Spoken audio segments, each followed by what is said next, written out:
আসসালামু আলাইকুম, সকলকে স্বাগতম আমার হোমিও নিয়ম নীতি ইউটিউব চ্যানেল।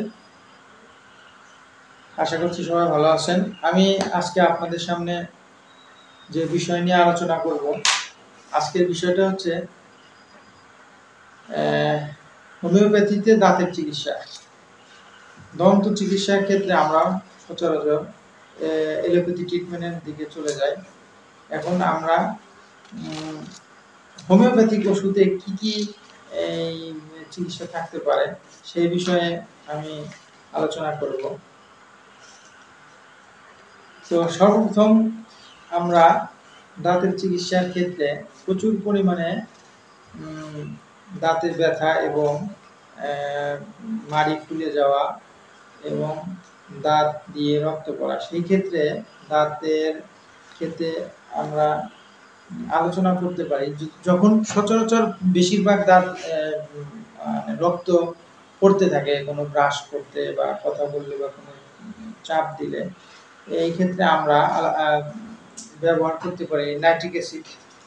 নাইট্রিক অ্যাসিড ওষুধটা আমরা দাঁতের ক্ষেত্রে খুব চমৎকার ভাবে কাজ করে। সেক্ষেত্রে আপনাকে বুঝতে হবে যে ওই রক্ত সবসময় থাকবে, রক্ত পড়া থাকবে, রক্ত পড়ার সাথে প্রচুর পরিমাণে ব্যথা এবং টেনশন, রাগ ইত্যাদি থাকবে।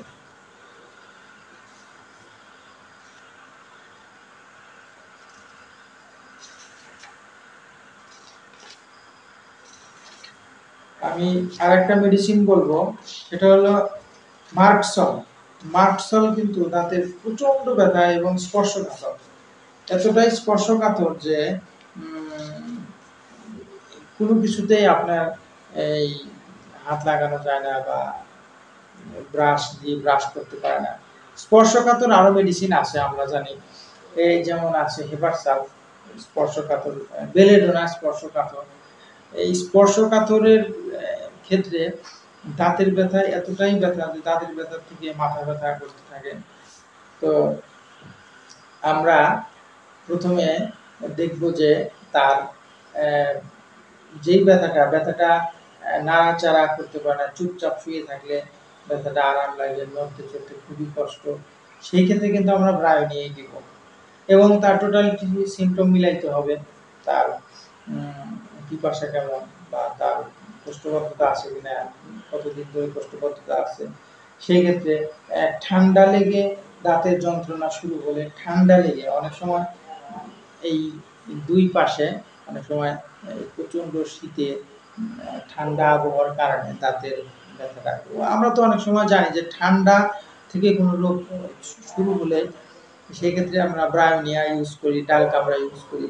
হঠাৎ করে ঠান্ডা লেগে আপনার দাঁতের ব্যথা শুরু হয়ে গেলে বা দাঁতের পাশে, গলার পাশে, বাম পাশ ডান পাশে কোনো ব্যথা শুরু হয়ে গেলে সেক্ষেত্রে, এবং গরম প্রয়োগে এবং চাপে হালকা হালকা চাপ দিলে ভালো লাগলে, এই ক্ষেত্রে আমরা ব্রায়োনিয়া উপকার আসবে। ব্রায়োনিয়া দাঁতের যন্ত্রণা চুপচাপ শুয়ে থাকলে কম করে নাড়াচাড়ায় বৃদ্ধি পায়। এরপরে আসে আপনার রাস্টক্স।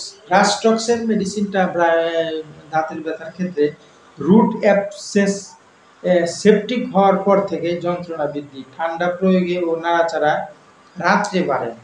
অনেক সময় সারাদিনে এতটা ব্যথা থাকে, যখনই বিশ্রামে যায় সেই ক্ষেত্রে দাঁতের ব্যথাটা বৃদ্ধি পায়, বিশ্রামে বৃদ্ধি পায়, মানে রাতে বিশ্রামে গেলেই বা ঘুমাতে গেলেই ব্যথাটা বৃদ্ধি পায় রাস্টক্স। এবং মানে অস্থিরতা, মানে এতটাই ব্যথা যন্ত্রণা, মাথা ব্যথা এবং অস্থিরতা বেশি, সেক্ষেত্রে আমরা রাস্টক্সটা ব্যবহার করতে পারি। সেপটিক হয়ে গেছে, রুট অ্যাবসেস, রুট মানে আপনার দাঁতের গোড়ার যে শেষ প্রান্তটা আছে, রুট মূল, ওইখান থেকে ব্যথাটা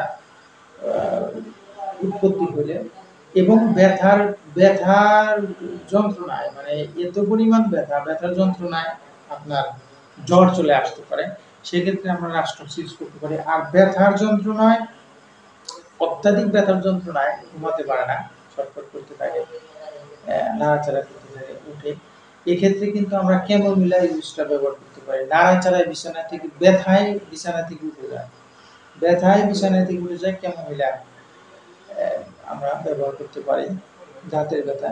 পালচিটিলা তো আমরা বুঝতেই পারছি সেটা টোটালিটি অফ সিমটম হলে পালচিটিলা, কিন্তু আমরা রাস্টক্স, ব্রায়োনিয়া, ক্যামোমিলা আমরা এই কয়েকটা মেডিসিন মনে রাখবো যে দুর্দান্ত দাঁতের ব্যথা।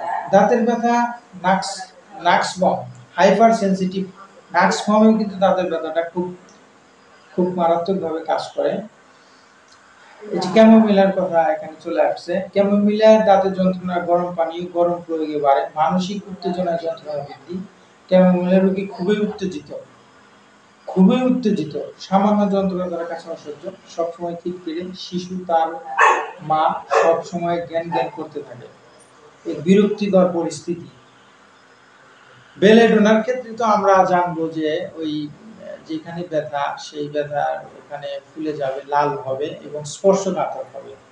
বেলেডোনা কিন্তু আমরা প্রথমেই ভাবতে পারি, কিন্তু দেখতে হবে যে তার জায়গাটা লাল এবং জায়গাটা স্পর্শ করলে গরম, লাল, উত্তপ্ত এবং জ্বর, স্পর্শকাতর। এই কয়েকটা জিনিস আমরা জানলে আমরা বেলেডোনা দিব। তাহলে কি আমরা জায়গাটা গরম, স্পর্শ করলে গরম, স্পর্শ করতে দিবে না সহজে পেশেন্ট, কিন্তু স্পর্শ করলে গরম, লাল এবং স্পর্শকাতর, হাইপার সেন্সিটিভ, সহজে স্পর্শ করতে দিবে না। এই ক্ষেত্রে আমরা বেলেডোনা ইউজ করতে পারি যে কোনো ধরনের। এই ক্ষেত্রে দপদপানি, মাথা ব্যথা থাকতে পারে, এই দাঁতের ব্যথা থেকে মাথা ব্যথা চলে আসতে পারে। মার্কসল, দাঁতের যন্ত্রণায় তো আমি প্রথমেই বললাম মার্কসল কিন্তু প্রথম সারির একটা ওষুধ। মারি প্রদাহ, রুট অ্যাবসেস, আক্কেল দাঁতের উপসর্গে, eruption of the wisdom tooth, মানে এই আক্কেল দাঁতের উপসর্গের ক্ষেত্রে প্রায় মার্কসল খুব উপকারে আসে। এবং এই মার্কসল দিতে গেলে আপনাকে আরো কিছু লক্ষণ নিতে হবে, সেটা হলো মার্কসলে কিন্তু প্রচুর পিপাসা আছে, রাতে বৃদ্ধি পায়, ঘাম প্রচুর, পিপাসা প্রচুর। এই ক্ষেত্রে আমরা মার্কসল ইউজ করতে পারি। মার্কসলের মুখে আপনার লালার পরিমাণটা বেশি থাকবে, যদিও পিপাসা বেশি, কিন্তু জিহ্বা ভেজা থাকবে এবং জিহ্বা হলুদে সাপ থাকে, শরীরে প্রচুর অস্বস্তিকর ঘাম থাকবে, মুখে এবং নিঃশ্বাসে দুর্গন্ধ থাকবে। সেক্ষেত্রে মার্কসলটা আমরা ইউজ করতে পারি। ক্রিওজোট ওষুধটা আমরা এই দাঁতের যন্ত্রণায় মাদার এবং 30 এগুলো আমরা ইউজ করতে পারি। আর ম্যাক্সিমাম আমরা ইউজ করব যে পটেন্সিটা ইউজ করব। পটেন্সিটা অনেকেই এটা সেট করতে পারে না, বা তারা এটা কোন রেমিডিয়াল দিবে পটেন্সিটা ইউজ করতে পারে না। সেক্ষেত্রে আমরা খুব দ্রুততম যদি কোনো রোগ চলে আসে যে 100 বা 3-4 দিনের মধ্যেই শেষ পর্যায়ে চলে গেছে, তাহলে আমরা হায়ার পটেন্সি ইউজ করব, 1M 10M ইউজ করব। কিন্তু যখন আমরা দেখব যে দীর্ঘদিনের 1 মাস 2 মাসের পেশেন্ট চলে আসছে, 1 মাস 2 মাস ধরে রোগে ভুগছে, তাহলে আমরা একটু নিম্ন শক্তি থেকে উচ্চ শক্তির দিকে যাব। এই জন্যই যাব যে অনেক সময় দেখা যায় যে এই আপনার জীবনী শক্তির দুর্বলতার কারণে শরীরে অ্যান্টিবডি বা অ্যান্টিজেন এই যেটাই এর কারণে জীবনী শক্তির দুর্বলতার কারণে রোগটা ন্যাচারালি